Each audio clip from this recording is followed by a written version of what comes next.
진실 추적자 사건 반장 시작합니다. 건강한 눈으로 맑은 정신으로 통일을 이룬 빛나는 조국의 모습을 보고 싶다. 북녘 땅이 바라다 보이는 전방의 어느 고지에 백골로라도 남아있으면서 기어이 통일의 그날을 맞고 싶다. 자, 오늘 오전 8시 44분쯤 서울 연희동 자택 화장실에서 쓰러져 숨을 거둔 이 전두환 씨가 남겼다는 유서 일부입니다. 민정기 전 공보비서관이 발표한 걸 보면 연희동 측에서는 이걸 공식적인 유서로 삼을 모양인데요. 우리가 그에게서 마지막까지 듣고 싶었던 얘기는 이게 아니죠. 어디엔가 누구에겐가 진짜 유언을 남겼을 거라고 믿고 싶습니다. 자, 관련 소식 들어가서 더 전해드리죠. 자, 오늘 준비한 사건 해시태그로 소개해 올립니다. 자, 오랜 스토킹 끝에 전 여자친구를 살해하고 도주했던 이 남성. 이 범행 직후 대구로 도주했죠. 현지 숙박업소에서의 행적이 담긴 CCTV 영상 입수했습니다. 자, 의붓 엄마가 3살 아들을 폭행해 숨지게 했습니다. 아이는 한 달 전부터 깁스를 하고 있었고 어린이집도 그만둔 상태였습니다. 자, 전 남자친구에게 폭행을 당해 고소를 한 여성이 있습니다. 이 남성 앙심을 품고 여성을 찾아가 보복 폭행했죠. 자, 그런데 집행유예가 나왔습니다. 역시 반성하고 있다는 이유에서였습니다. 자, 본방사수 못하지만 출퇴근 시간 꼭 챙겨본다는 신성민님, 사건 반장 보며 욕도 하고 깔깔 웃는다는 소다미님, 사반가족 모두 감기 조심하세요 해주신 김정숙님, 모두 감사합니다. 자, 재미는 물론 의리로 함께하는 사건 반장, 대한민국과 전 세계 동포 가족 여러분의 시선을 모아서 출발합니다.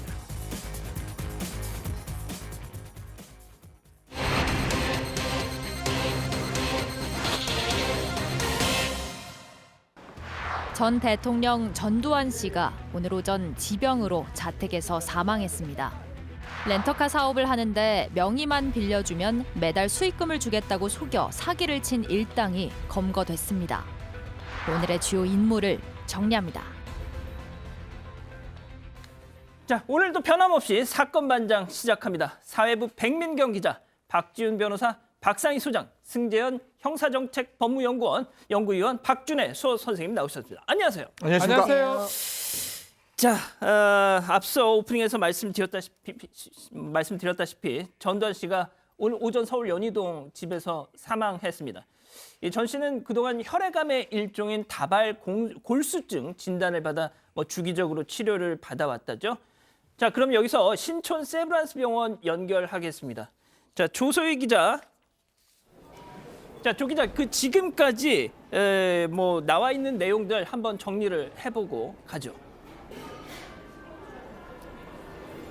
전두환 씨 시신은 조금 뒤 이곳으로 도착할 예정입니다. 연희동 자택에서 운구차가 조금 전에 출발했습니다. 병원 측은 빈소를 꾸리기 위해 이순자 씨 등 전 씨의 가족에게 코로나 검사 등을 요청한 상태입니다. 시신을 인계받은 뒤 관련 절차가 끝나면 이곳 지하에 빈소가 마련될 예정입니다. 자, 일단 오늘 오전에 사망을 했다고 지금 전해지고 있는데요. 그 경위도 한번 좀 알았으면 좋겠네요. 전두환 씨는 오늘 오전 서울 연희동 자택에서 숨진 것으로 파악됐습니다. 향년 90세입니다. 오전 8시 45분쯤 소방당국에 전 씨가 자택 화장실에서 쓰러졌다는 신고가 들어왔고요. 출동한 경찰이 오전 9시 12분쯤 사망을 확인한 것으로 파악됩니다. 그 뒤 의사가 전 씨의 집을 방문해 공식 사망 선고를 내린 것으로 전해집니다. 전 씨는 혈액암의 일종인 다발성 골수증 진단을 받고 치료해 오던 중이었습니다. 자, 일단 곧 빈소가 꾸려질 텐데요. 그렇다면 그 빈소 누가 자리를 지키게 되는 겁니까? 우선 배우자 이순자 씨와 아들 재국 씨, 딸 효선 씨가 조문을 받습니다. 12.12 쿠데타 당시 부하였던 장세동 전 안기부장, 고구명승 전 3군 사령관 등이 전 씨 자택에서 함께 빈소로 이동할 것으로 보입니다. 자, 아무래도 지금 가장 궁금한 것이 국립묘지에 안장이 될 것이냐 말 것이냐일 텐데 그 부분은 좀 어떻습니까? 국가보훈처가 전 씨 사망 사실이 알려진 직후에 기자들에게 문자를 보냈습니다. 국립묘지법 제5조 사항 국가유공자 예우에 관한 법률에 근거해 전 씨는 내란죄 등으로 실형을 받았기 때문에 국립묘지에 안장할 수 없다는 입장을 밝혔습니다. 전두환 회고록을 쓴 민정기 전 청와대 비서관은 전 씨 장례는 가족장으로 유해는 화장하겠다고 밝혔습니다. 지금 장지는 가족들이 논의 중인 것으로 알려졌습니다. 네, 조소희 기자 잘 들었고요. 그럼 이어서 관련 내용 잠깐만 더 이어가도록 하겠습니다. 체크포인트 짚어보죠.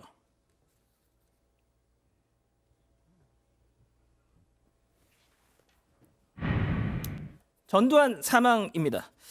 자, 전두환 씨가 오늘 오전 전해드린 대로 자택에서 사망했습니다.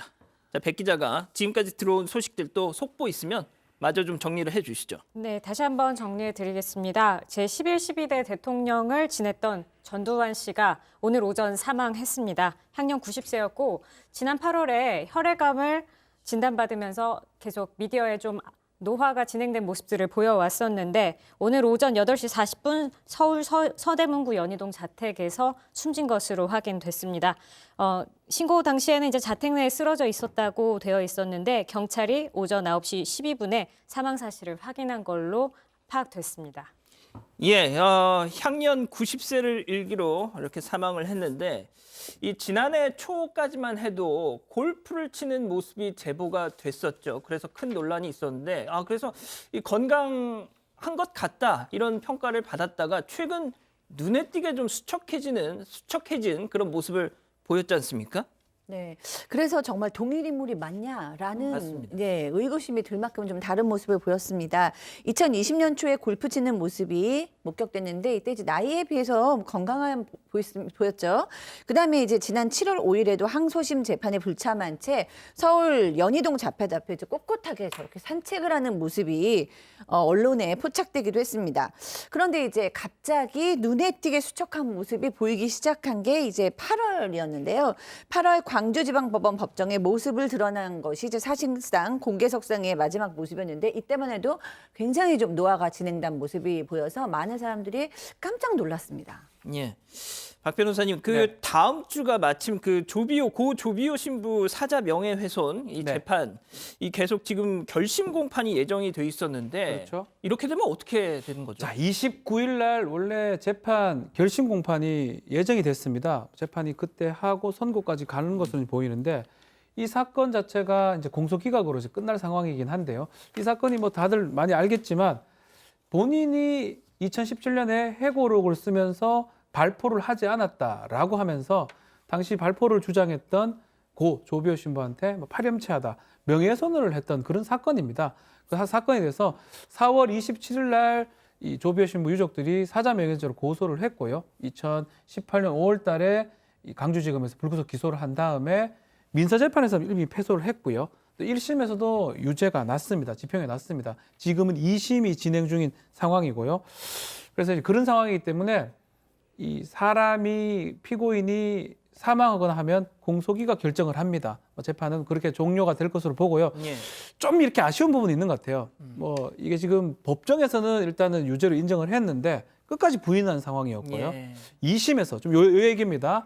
의도적이고 무차별적인 살상행위는 일어나지 않았고 발포 명령이라는 건 아예 존재하지 않았다라는 이 전두환 회고록 문제입니다. 예. 요거 관련된 거를 그래도 결심 전에는 얘기할 수 있을 것 같다, 뭐 이런 관측도 있었는데 결국은 영원히 풀지 못하는 숙제로 본인 얘기는 이제 들을 수 없는 상황이 돼버렸습니다. 그렇죠. 마침 저 이 발포 명령을 누가 했느냐 이 부분에 대해서 오늘 기자들이 오늘 연희동 자택에 가서 최측근 사실상의 대변인 역할을 했던 민정기 전 공보비서관에게 이런 향후 장례 일정 같은 걸 질문하는 와중에 그 질문들 했습니다. 관련해서 또 대답을 했더라고요. 네, 아무래도 가장 궁금한 부분이다 보니까 이 부분에 대한 질문이 제일 처음으로 나왔습니다. 오늘 다시 말씀드렸다시피 이 전 씨의 최측근이자 회고록 집필자였던 민정기 전 청와대 공보비서관이 이 사망하자마자 바로 자택 앞에서 기자회견을 열었습니다.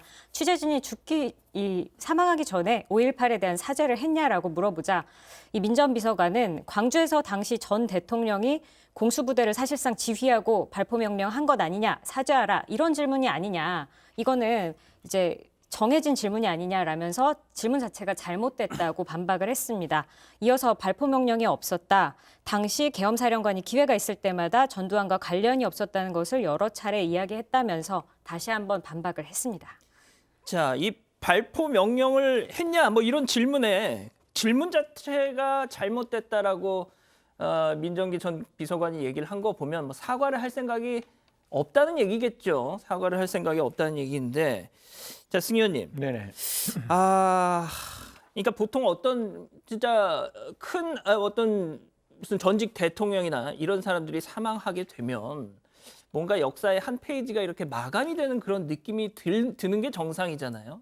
자, 그런데 이제 전두환 씨 같은 경우는 이렇게 사망을 하면서 뭔가 매듭이 지어지지 않은 이런 좀 찝찝한 느낌이 계속 남는단 말이죠. 역사의 한 페이지가 다들 돌아가셨어요. 사실 그 당시에 군부 정권에 있었던 뭐 노태우 전 대통령 그리고 전두환 씨 둘 다 이제 사망하게 되었는데 그 사망하게 되었음에도 불구하고 과연 5.18에 있어서의 그 많은 수많은 사람들이 사망했는 사건에 대한 최종 책임자는 영원히 이제 가리워질 수밖에 없는 사정이 되었고, 사실 조비오 신부 사건이 굉장히 모멘텀이 만들어진 사건이에요. 이게 사자 명예훼손이라는 게 그 말이 허위일 때만 처벌받을 수 있기 때문에 과연 발포했느냐 발포하지 않았느냐 그게 굉장히 중요한 논점의 이제 영역이 있었고, 사실 1심에서는 유죄가 났기 때문에 그것이 조비오 신부가 이야기를 했는 게 사실인 그 내용이 되어버렸는데, 지금 2심의 항소심이 얼마 남지 않는 선고가 남지 않는 시점에서 이제 전두환 씨가 사망했기 때문에 사망한 그 시점에서 우리 변호사님 말씀 주신 대로 328조에 따라서 공소기각 결정으로 소송은 종결될 수밖에 없습니다. 즉 실제 재판을 하는 것이 아니라 형식 재판으로 소송을 종결할 수밖에 없는 상황이고, 그래서 역사의 한 페이지가 닫혔지만 그 역사의 한 페이지의 밑줄은 그어지지 않는 상태에서 마침표가 찍혀졌다라는 말씀 드리도록 하겠습니다.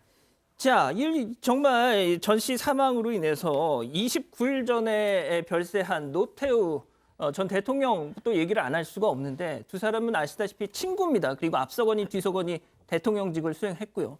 자, 하지만 이 가는 모습은 좀 많이 달랐다는 평가를 받을 수밖에 없을 것 같습니다. 당장 이제 추징금 문제인데, 노태우 전 대통령 같은 경우는 그 동생과 분쟁까지 하면서 그 추징금을 완납하기 위해서 끝까지 노력을 해서 실제 완납을 했습니다.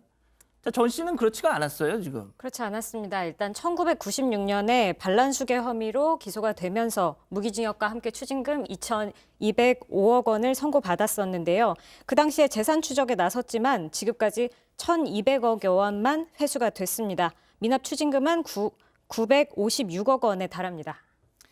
자, 박 변호사님. 예. 일단 뭐 환수를 위한 어떤 법적인 뭐 방법 이런 문제는 좀 둘째 치더라도, 네.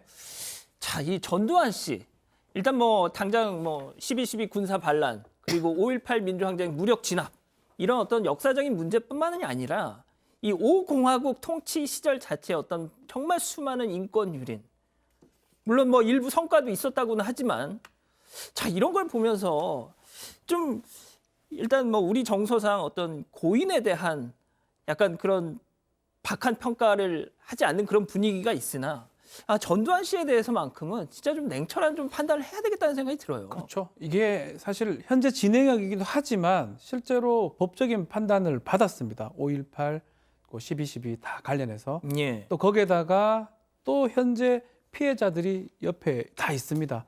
그렇기 때문에 뭐 최근에 모 후보가 했던 발언도 참 문제가 됐던 게 이런 맥락에서 있는 거거든요. 예. 마지막까지 그래도 어떤 얘기를 좀 듣고 싶었던 게 국민적 열망이 아니었나 생각이 드는데, 결국은 어떤 말도 없이 뭐 북쪽 얘기를 하면서 이제 했다라는 게 좀 아쉽고, 이제 또 노태우 전 대통령과 좀 비교되는 건 이 부분 같아요. 그 좀 내고 가야 되는데 결국 사망했기 때문에 죽은 사람한테 받아갈 수는 없어요. 예. 상속은 됩니다. 상속되지만 이거 받지 않을 거죠. 그러니까 90일 이내에 상속 포기를 해버리면 안 받게 되는 겁니다. 그렇다면 이제 지금 뭐 공매라든지 있는 재산을 통해서 해야 되는데 알기로는 29만 원 정도밖에 없다고 계속 얘기를 했기 때문에 아마 받을 수 있는 금액은 거의 없지 않을까 이렇게 보입니다. 자, 승 의원님. 네네. 정말 그 유언으로서 살아생전 듣지 못했으면 유언으로라도 듣고 싶었던 얘기가 5.18 민주항쟁을 무력으로 진압했던 데 대한 진짜 진솔한 사과 아니었습니까? 자, 그런데 앞서 제가 오프닝에서 전해드렸던 것처럼 나를 뭐 정말 뭐 전방에 어디에다 뿌려줘라. 뭐 조국의 통일을 보고 싶다. 지금 이런 얘기 할 때가 아니잖아요, 솔직히. 아마 이거는 제가 그냥 그 전두환 씨의 그냥 머릿속에 들어가서 전두환 씨의 말씀을 좀 이야기를 하면 전두환 씨는 지금도 5.18에 대해서 자기가 발포 명령을 안 한 사람이라고 머릿속에 확신하는 것 같아요. 만약에 그게 어느 정도 주의 정황상 그런 행동을 했다라는 점에 대한 반성의 여지가 있었으면 분명히 그 부분에 대해서 제가 아까 말씀드렸잖아요. 밑줄을 그었는데 밑줄에 마침표는 없는 상태에서 밑줄이 꺼여진 상태에서 역사의 한 페이지로 넘어갔다라고 말씀드리는 건데 사실 그 부분에 대해서 분명히 이야기를 했어야만 했다라고 생각합니다. 여하튼 자기가 발포를 하지 아니하였다는 뇌피셜이 있다 할지라도 그러면 그 상황이 어떠한 상황인지에 대해서는 설명을 했던 부분이 필요한 거 아니냐. 사실 그 당시에 계엄 사령관하고 그다음에 보안사령관의 위치가 달랐기 때문에 직접적인 발포 명령을 할 수 있는 지위가 아니었다고 계속 주위분들은 말을 하지만 제가 봤을 때 그 말은 설득력이 떨어질 수밖에 없는 것이고 실질적으로 계급이 중요한 것이 아니라 실질적으로 그 당시 누가 가장 실력이 있고 권한이 있었던 사람인가를 물어본다면 분명히 발포 권한에 대해서 가장 접근했던 사람은 지금 고 전두환 씨라고 말씀드릴 수밖에 없다는 말씀 드리겠습니다. 알겠습니다. 뭐 관련한 속보 이후 상황은 이어지는 정치부 회의에서 계속 전해드리기로 하고요. 첫 번째 인물 이렇게 정리하고요. 두 번째 인물 체크포인트 짚어보죠. 국회의원 자녀인 척입니다. 자, 이게 어떤 내용이죠, 백 기자? 명의만 빌려주면 이제 렌터카 사업을 해서 매달 100여만 원씩 수익을 꽂아주겠다. 이렇게 속인 일당이 경찰에 붙잡힌 건데요. 고급 수입차를 중고로 사서 몰래 팔아넘기는 방식이었습니다. 근데 이 과정에서 잘 믿지 못할 것 같으니까 내가 국회의원의 자식이다. 이런 식으로 속이기도 했던 것 같습니다. 총 81명에게 사기를 쳤는데 무려 116억 원을 가로챘습니다. 박 변호사님, 다시 한번 정리를 하면 내가 지금 렌터카 사업을 하려고 하는데 고급 외제차를 그렇죠. 뭐 이렇게 사서 그 명의를 당신이 빌려주면 그 명의로 대출을 받아서 렌터카를 사서 그 렌터카를 굴리면서 얻는 수익을 당신한테 주겠다. 그렇죠. 어. 명의만 주면 그 명의 값을 얼마를 주겠다. 그리고 나는 상당히 재력가고 저 차 국회의원 되게 자제다. 비싼 차인데요. 뭐 벤츠라 갈게요. 뭐 벤츠인데 뭐 누가 봐도 아시죠? 벤먹 할 것 없어요. 예. 상당히 비싼 벤츠 차량 이런 것들을 뭐 내가 명의만 주면 우리가 구입해서 나중에 돈을 주겠다. 돌려주겠다. 이런 내용을 이제 해서 사기를 쳤는데요. 일단은 여러 명들이 등장을 합니다. 투자자를 모집하는 총책 모집획도 있고요. 또 투자자 명의로 차만 또 사는 사람도 있어요. 고급 차만 사는 벤츠 같은 차량을 차는 차량 조달책도 있고요. 또 돌려막기식으로 수익금을 받으면 여기서 또 할부금 지급하고 자금 관리책도 있고 나중에 차량을 처분하는 그래서 아주 조직을 구성을 해가지고 운영을 했고요. 기본적으로는 돈이 많은 것처럼 보였는데 일단은 피해자가 81명이고 수입차가 많습니다. 132대고요. 아이고야. 지금 피해 금액도 지금 얘기했지만 예. 110억 이상입니다. 야, 승 의원님 앞서 이제 이 조직도를 보니까 상당히 체계적으로 움직였어요. 제가 이게 범죄 볼 때마다 요즘 범죄들이 굉장히 진화되고 있다라는 생각을 많이 해요. 사실 저 지금 그래픽으로 나오고 있지만 그 투자자를 모집할 때는 내가 굉장히 재력가인 양 이야기를 했고 차량을 살 때 이게 그냥 사기 용어니까 제가 말씀드린데 앞방이라 그래가지고 자동차 중에서 이렇게 물에 빠지거나 좀 교통사고 났는 그 외제차는 굉장히 싸잖아요. 흠집 있는 차. 흠집 있는 차를 싸게 사는데 그 가격을 굉장히 높게 책정을 하는 거예요. 그러니까 만약 6천만 원짜리 차면 그걸 1억에 취득했다라고 이야기를 해서 거기서 한 4천만 원 남겨요. 하하. 그리고 난 다음에 그걸 다시 이렇게 대여업체에게 이 차를 맡기면서 대여금을 받아낼 때는 사고 나지 않는 차로 거의 1억으로 대여금을 다시 1억을 땡기는 거예요. 이야. 그러면 앞에서 자동차를 그 구입하는 고기에서만 한 8천만 원 정도의 이득이 남는 거예요. 예. 그 이득이 남는 걸 가지고 아까 이야기했다시피 그 피해자들에게 저희들이 이야기했지만 어느 정도 6개월에서 10개월 동안 자동차 활부금과 그다음에 일정 부분의 비용을 지급했기 때문에 그 투자자들은 한 대를 투자했는 것이 아니라 뒤에 6개월 후에는 2대를 투자하고 그 6개월 후에는 3대를 투자해서 피해 금액이 진짜 기하급수적으로 늘어났다라는 말씀드리겠습니다. 지금 저 검거 장면이 예. 나가고 있는데 요즘 이 경찰들의 어떤 진압 능력에 대한 의구심 때문에 많은 비난을 받고 있는데 진짜 저게 진짜 경찰 아닙니까? 저기는 잘 잡네요. 예. 네. 아이고 저거 네, 진짜 저거. 좀 때리면 뭐 모르겠습니다. 예, 뭐는 못하겠습니다. 뭐 경우에 따라서는 때리기도 해야죠. 비례 원칙상 예. 때리는 만큼 때려도 됩니다. 예. 네. 자, 그런데 말이죠, 소장님. 네. 지금 투자 피해를 당한 사람도 많고 액수도 정말 많은데요. 네. 일단 뭐 국회의원 자녀 뭐 이런 신분을 들먹였다는 거 아닙니까? 그러니까 우리가 이제 사기 어떤 사건 볼 때마다 참 비슷하잖아요. 이 사기의 그 내용은 뭐 렌터카를 이용한 사기는 굉장히 좀 새롭기는 한데 어쨌든 후가 효과를 이용하잖아요. 나 누구의 뭐야 이렇게 뭐 우리 아버지는 뭐고 그러고 또 수백억 자산가로 보이려고 하고 슈퍼카를 보여주고 그러니까 저 사람은 믿을만하구나 부자구나 유명한 가정의 자제구나 이렇게 되면서 이제 일단은 후광 효과에 의해서 믿고 가고요. 그다음에 아까 얘기하신 바대로 굉장히 지능적인 어떤 조직을 가지고 있잖아요. 예. 자금책, 뭐 조달책 굉장히 좀 탄탄한 회사로 보일 수 있고요. 그리고 지금 이제 피해자께서 뭐라고 얘기했냐면 매달 수익금 170만 원을 준다는 건 좀 솔깃했다라고 얘기를 하는 거죠. 그러니까 뭔가 그럴듯하고 지능적으로 솔깃하게 만들고 처음에는 돈을 실제로 줬다고 하죠. 그러니까 몇 달 동안은 돈을 주니까 이거 정말 좋은 맞아요. 투자처구나 이러면서 계속 돈을 넣게 됐겠죠. 자, 박 변호사님. 네. 지금 명의를 빌려줬어요. 그걸로 대출을 받아서 외제차, 저를 보신 것처럼 고급 외제차를 샀는데 그걸 다 자기들이 탕진했다는 거 아닙니까? 그렇죠. 자, 그럼 그 명의 빌려준 사람은 어떻게 돼요? 피해자들이 할부금을 본인 명의로 했기 때문에 본인들이 다 갚아야 됩니다. 그 몇 억을요? 그렇죠. 자기 명의로 돼 있기 때문에. 근데 차는 지금 지금 좀 보이지만 어딘지 몰라요. 딴 데서 막 돌아다닐 겁니다. 지금 좋은 차 금방 봤죠. 흰 노란 차. 근데 문제는 뭐냐면 우리 자동차 여객운수사업법상에 유상 대여는 불가능해요. 예를 들어서 뭐 택시라든지 뭐 그런 것들만 가능하지 지금 자신의 개인차를 유상 대여했기 때문에 처벌받을 수 있는 문제도 생기는 거거든요. 피해자들도요. 그러다 보니까 본인은 피해 금액들을 할부금을 다 내면서도 정확하게 신고하거나 자기 피해 구제를 정확하게 할 수 없는 그런 좀 이중적인 상황에 빠져 있는 상황입니다. 그러니까 피해자이면서도 법을 어겼기 때문에 어긴 거는 맞아요. 그에 따른 또 처벌도 받아야 되고. 유상 대여를 한 거예요. 자동차는 유상 대여 못 합니다, 지금. 자, 일단 앞서 뭐 잠깐 영상을 봤지만 검거는 된 거죠? 맞습니다. 주범 5명은 사기 혐의로 구속이 됐고 아까 말씀하신 대로 이제 81명 투자자 중에서 41명 개인 명의로 지금 차를 빌려준 거잖아요. 이 사람들도 모두 불구속 입건됐습니다. 승희 의원님 뭐 짧게 이거 좀 참 속지 않으려면 어떻게 해야 됩니까? 그냥 법대로만 하시면 돼요. 내 자동차 누가 빌려가가지고 대여해서 그 돈 주겠다.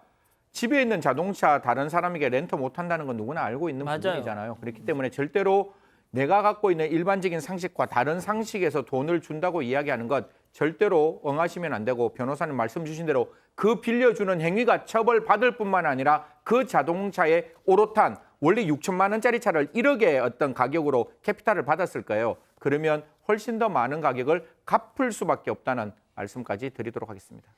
알겠습니다. 오늘 인물 이렇게 정리하고요. 다음 오늘 사건 이어갑니다.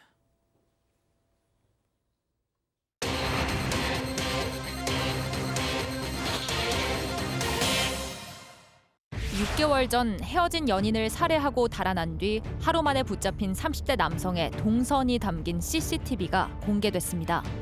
계모의 폭력으로 숨진 3살 남자아이가 숨지기 한 달 전에 깁스를 했던 사실이 드러났습니다. 오늘의 주요 사건을 알아봅니다. 자, 이 소식 계속 좀 전해드리겠습니다. 어제 뉴스룸에서 이 신변보호를 받던 여성을 살해한 이 전 남자친구 남성의 이 체포 당시 CCTV를 입수해서 보도를 했죠. 네, 뉴스룸에서 단독 보도해드렸던 내용인데요. 지금 영상이 있죠. 네, 영상 보시면은 예, 모자를 푹 눌러 쓴 남성이 걸어 들어오고 있습니다. 이게 호텔인데요. 대구의 한 호텔입니다. 들어와서 현금으로 지금 돈을 건네고 있습니다. 오른쪽 손을 보면 붕대 감고 있는데요. 불과 이 사람이 7시간 전에 자기 전 여자친구를 살해했던 30대 남성입니다.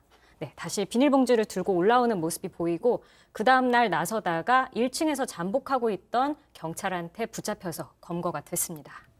자, 이 남성이 머물렀던 호텔 직원의 얘기 한번 들어보시죠.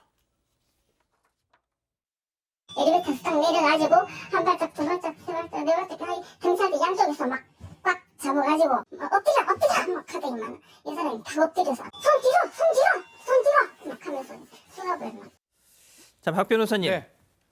당연한 것 같아요. 그러니까 카드를 안 쓰고 현금만 쓰고 다녔다는 거예요. 그렇죠. 뭐 현금 쓴다 해서 잘못된 건 아닙니다. 그렇지만 지금 영상상으로 봤을 때는 손에 어떤 붕대 자국도 있고 또 범죄가 발각될 수 있고 검거될 수 있는 두려움이 있는 겁니다. 그러다 보니까 카드 대신에 대부분 사실 카드를 많이 쓰죠. 그런데 그럼요. 현금을 쓰는 모습이고 계속적으로 피하려고 지금 현금 결제하는 모습이고 어쨌든 간에 경찰은 저것을 알고 잠복해서 검거를 했습니다. 자, 이자가 말이죠. 또 범행 직후에 핏자국이 묻은 겉옷, 또 피해 여성의 휴대전화 한 지하철역에 버리고 대구로 도망쳤습니다. 자, 승 의원님. 네.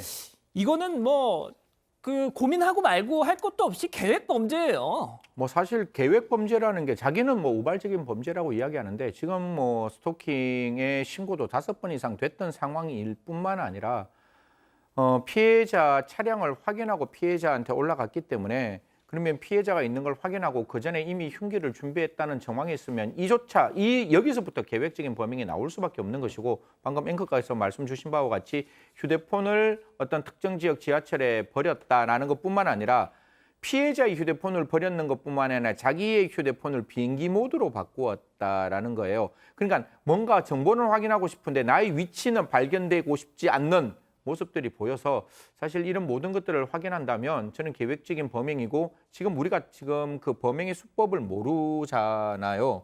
범행의 수법이 만약에 잔혹했다면 제가 봤을 때 저 정도 상황이면 범죄를 범했다는 확실한 증거도 있다. 다른 말로는 특정 강력범죄 처벌 등에 관한 법률에 따라서 분명히 신상 공개의 가능성도 열려 있으니까요. 지금 우리가 봤을 때 저 모습을 보는 게 아니라 그 피해자를 무참하게 살해했는 그 당사자의 모습을 볼 필요도 있지 않을까 그렇게 생각합니다.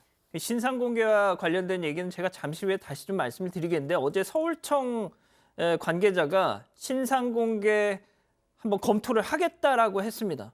자, 이게 지금 검토하고 말고 할 문제입니까? 예?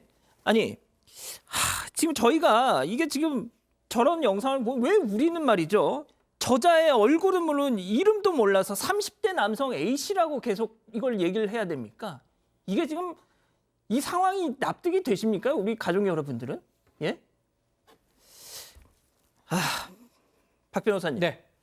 이 신상 공개 문제 말이에요. 법이 그래요. 좀 화 안 내시다. 화낼 필요가 없어요. 아니, 법이 있는데 아직까지. 아니 그러니까 법이 바뀌어야 됩니다. 그거를 말이죠. 왜 경찰청 이거는 법이 바뀌어야 되고 나라마다 법이 다른 거고 저도 마찬가지고 아마 많은 분들이 공감을 할 겁니다. 그렇지만 지금 현행법상으로는 그 제한들을 통과를 해야 됩니다. 아니 이게 심의를 해야 경찰청 되고요. 예. 그 신상공개 심의위원회에서 그렇죠. 결정을 하는 거잖아요. 네.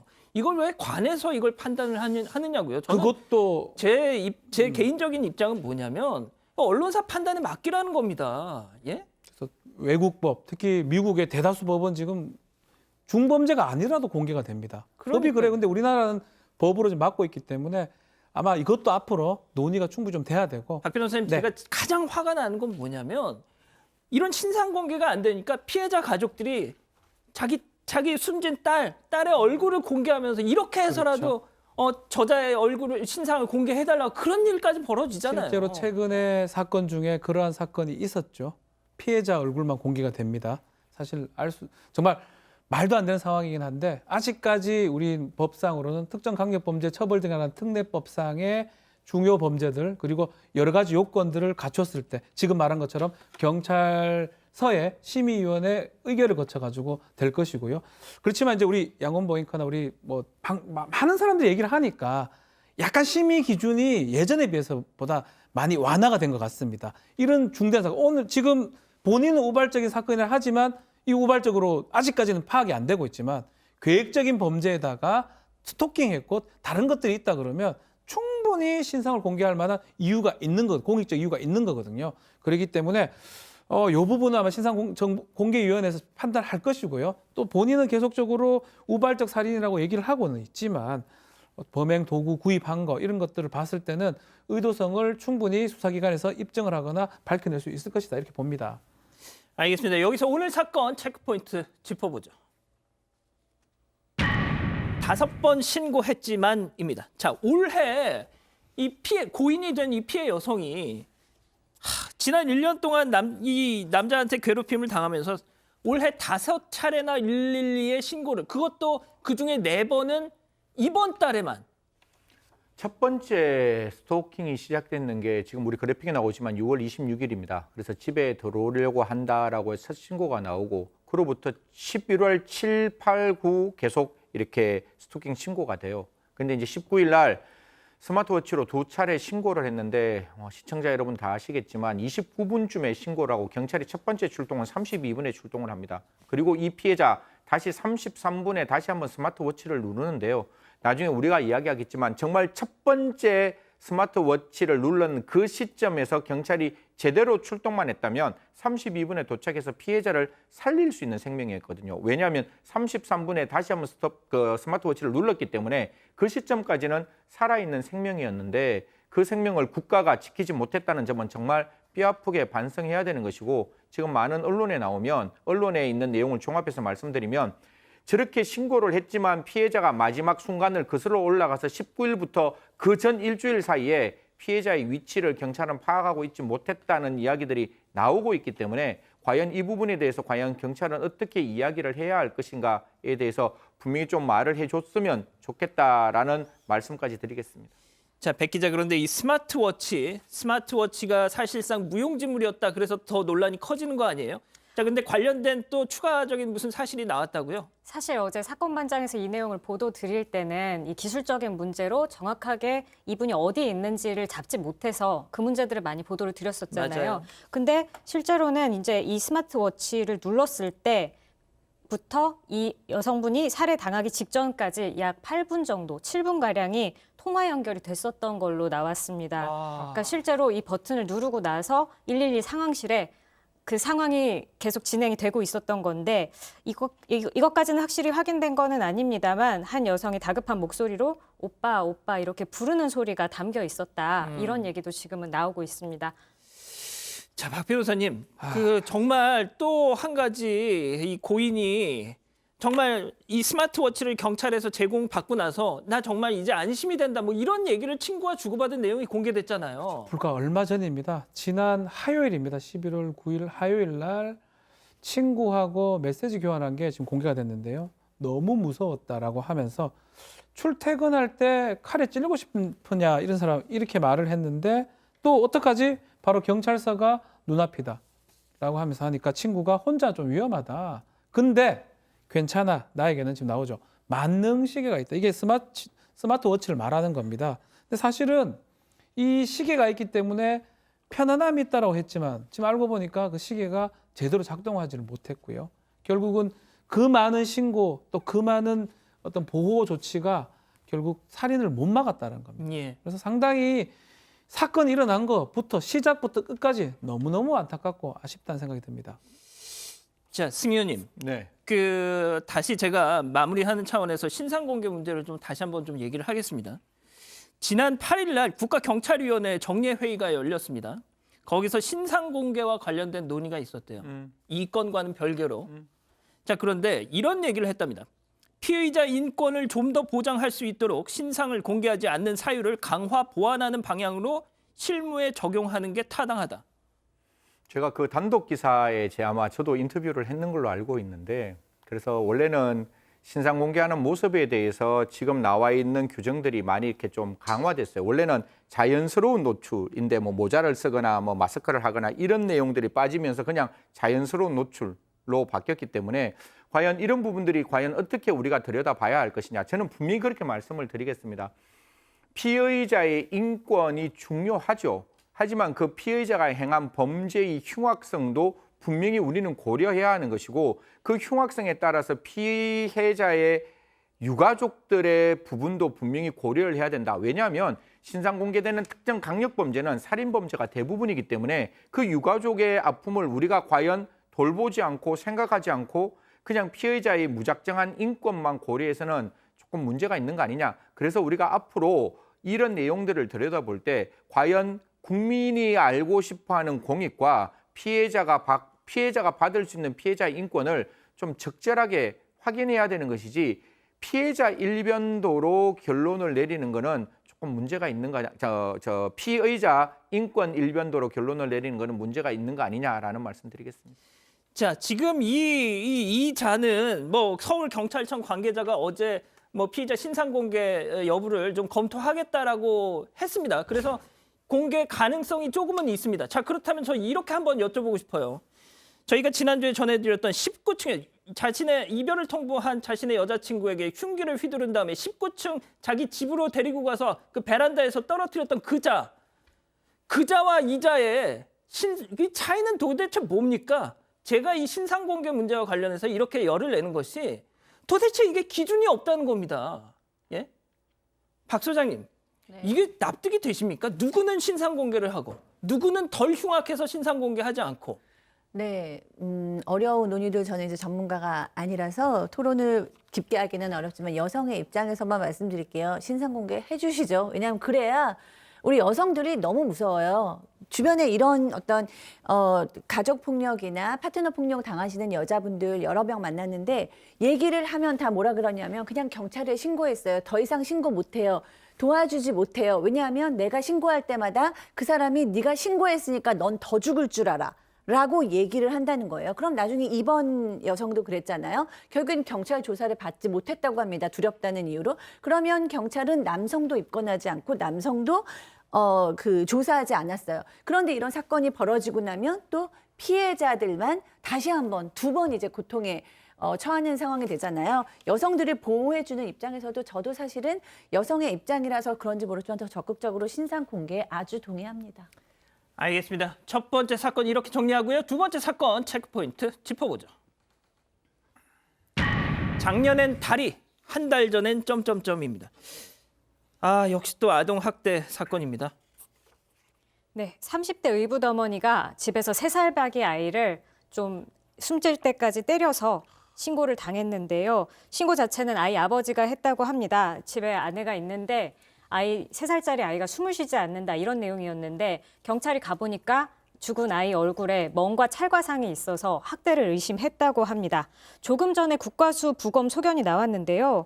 아이 복부에 가해진 외부 충격이 아무래도 사망 원인인 것 같다라는 구두 소견입니다. 자, 승현님, 도대체 이렇게까지 하는 이유가 뭡니까? 왜 그랬답니까, 도대체? 이게 이유를 들으면 더 화가 나실 건데 말을 듣지 않아서 이렇게 했다라고 이야기를 합니다. 뭐 아이가 도대체 얼마만큼 말을 잘 들어야 하는지는 모르겠지만 거듭 말씀드리지만 아이는 말을 듣지 않는 게 오히려 그게 당연한 일이죠. 그렇기 때문에 아이에게 우리는 끊임없이 용서하고 끊임없이 배려하고 끊임없이 품는 게 그게 어머니의 마음이고 아버지의 마음이라고 그렇게 배워왔고 그렇게 실천했어야 되는데 그런 부분이 전혀 보이지 않았다는 것뿐만 아니라 저도 지금 오기 전에 이 사인에 대해서 굉장히 좀 고민을 많이 했습니다. 어떤 점에서 사망을 했을까라고 했는데 제일 처음에 신고를 했을 때는 구토를 한 뒤 숨을 쉬지 않았다. 내부적 장기 파열이 얼마만큼 심했으면 구토를 하고 숨을 쉬지 않았을까. 그 아이가 얼마만큼 공포에 빠졌을까라는 생각을 하니 다시 한번 가슴 한편이 저려온다는 말씀 드리겠습니다. 아, 소장님, 이 의붓 어머니란 자 네. 임신부, 8주 차 임신부. 그런 더군다나 그 범행 상황 당시에 술 냄새를 풍기고 있었답니다. 이게 도대체 무슨 상황입니까, 이게? 그러니까 이 여성 뭐 좀 더 자세히 조사해 봐야겠지만 지금으로 보면 알코올릭이 그러니까 알코올 중독자의 가능성이 상당히 높죠. 왜냐하면 여성들이 술을 마시다가도 본인이 임신한 거를 아니면 본능적인 모성애에 의해서 술을 끊던가 아니면은 극도로 자제를 합니다. 근데 이 여성 본인이 팔주였는데도 불구하고 계속 집안에는 술병이 있었고 구청 직원도 얘기를 하기를 이 여성하고 얘기를 할 때마다 약간 술 냄새가 나고 술이 취한 것 같아요라고 얘기를 했고요. 그다음에 이제 그 사건이 있은 날에도 술에 취한 것 같다는 거예요. 그러면 본인 몸이 8주 임신부인데도 불구하고 술을 먹을 정도로 자기 절제력이 없는 사람이 그 화풀이를 3살 아이한테 했다? 그림 그려지지 않습니까? 예. 자, 박 변호사님. 네. 그러면 이 친모는 가끔씩 그래도 그 아이 뭐 근황이나 이런 걸 좀 전달을 받았을 거 아니에요? 친모는 상당히 지금 억울해하고 있어요. 친모 입장에서는 2019년 8월 이후에 별거란 이후에 한 번도 본 적이 없다고 합니다. 친모는 뭐 면접 교섭 뭐 이런 등등으로 좀 보고 싶었던 것 같은데 연락을 하면 뭐 못 보게 했던 것 같고 또 7개월 전에 딱 한 번 받은 사진 6장이 전부였다고 합니다. 세상에. 친부가 세상에. 좀 거짓말하고 차단을 했던 걸로 보입니다. 야. 그래서 지금 친모는 친부 또 계모 같이 오랫동안 학대하고 장기간 방치했을 것이다라고 의심하고 있는 그런 상황입니다.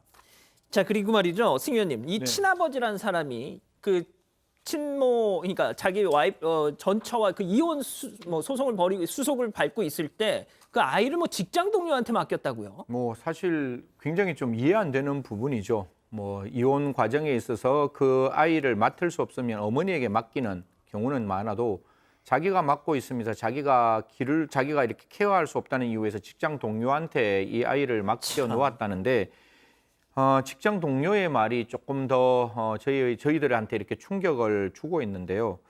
아이를 이제 어느 정도 한 6개월 정도 좀 맡았대요. 맡고 난 다음에 그 아이를 친아버지에게 돌려보내주면 돌려보내주고 난 다음에 가끔 아이를 다시 만날 때면 아이는 계속해서 닫혀 있는 상태였다는 거예요. 그래서 한 달 정도 되었을 때 놀이터에서 보면 아이가 깁스를 하고 있었고 또 어떨 때 보면 멍이 있는데 멍이 바깥쪽에 멍이 있는 게 아니라 허벅지 안쪽에 멍이 있을 때 그 100% 아동학대 사건이거든요. 멍이 있을 뿐만 아니라 올 여름에는 머리가 찢겨져 있는 상처까지 봤다라고 했기 때문에 박 변호사님 말씀대로 지속적인 학대에 시달렸다라고 볼 수 있는 정황이 충분하다는 말씀드리겠습니다. 박 변호사님, 네. 이게 정말 황당한 일인 것이 그러니까 직장 동료가 이 아이를 잠깐 맡아주는데 아버지한테만 다녀오면 애가 어디가 그냥 다쳐가지고 왔다? 그렇죠. 어떻게 보면 이 아이 입장에서는 이 직장 동료 집에 있는 게 더 안전했던 거예요. 직장 동료가 오히려 학대를 안 하는 상황이 되는 그러니까요. 거죠. 아버지나 등등의 학대 경우가 정황이 많은 거고요. 또 진술에 좀 따르면 동료 얘기 보면 양육이나 육아에 전혀 관심이 없었다. 특히 친부가. 뭐 이게 뭐 이런 가정에 대해서 얘기할 건 아니지만 그래도 자기가 더 빨리 가서 아이를 보는 게 일반적이거든요. 당연하죠. 왜냐면 자신의 친자식이기 때문에 뭐 계모가 잘 할 수도 있지만 근데 보면 집에 가는 게 뭐 너무 늦고 또 일찍 나오고 이런 것 때문에 전혀 아이를 돌보는데 관심이 없던 것 같다라고 지금 진술이 좀 확보가 된 상태입니다. 그래서 아마도 경찰은 이 아동한테 이 친아버지가 많은 학대를 했지 않을까 의심하고 조사를 하고 있는 상황입니다. 자, 소장님, 네. 저는 이 부분이 제일 충격적이었습니다. 지난달에 이 피해 아동, 이 계모라는 사람이 이제 어린이집을 다니고 있던 아이를 네. 내가 집에서 키우겠다고 데리고 갔다면서요. 그러니까 저도 그게 진짜 화가 나거든요. 그러니까 가정양육 수당을 받아갔다죠. 지금 10만 원을 받아갔다고 하는데 이게 본인이 어린이집에서 키우다가 이렇게 집으로 집으로 데려가면 가자면 수당이 나오는군요. 양육 수당이 10만 원이 지금 나온다고 그 담당자가 얘기를 10만 원을 받아갔다라고 입금이 됐다라고 지금 얘기를 해요. 얼마인지 저도 자세히는 모르지만 어쨌든 정부 지원이 어린이집으로 가는 것이 가정양육으로 하니까 아마도 그 양육자한테 가는 것이 예. 아닌가라는 생각이 드는데 사실 가정양육을 할 때는 3살짜리 아이를 가정양육한다는 건 굉장히 어려운 일이잖아요. 예. 그렇기 때문에 가정양육을 한다는 건 이런 겁니다. 정말 아이가 몸이 약하거나 지금 뭐 전염병 상황이 있거나 아니면은 뭐 심리적으로 아이가 굉장히 불안해해서 적응을 못하는 엄마로서는 굉장히 희생을 요구하는 거기 때문에 굉장히 엄마의 사랑이 있는 경우가 많은데 이 경우는 지금 이렇게 학대를 하는 아이고 화풀이 대상이 때리는 아이를 가정에서 양육한다? 저는 정말 슬프지만 이 10만 원 받으려고 그런 거 아니었을까라는 생각이 좀 듭니다. 그러니까 많은 분들이 지금 그 부분을 좀 의심하고 있습니다. 지금 오늘 오후 3시 조금 전부터 이 계모에 대한 영장 실질 심사가 진행되고 있다고 하는데 이 속보 나온 대로 또 저희가 전해드리죠. 오늘 사건 이렇게 정리하고요. 다음 오늘 법 이어갑니다.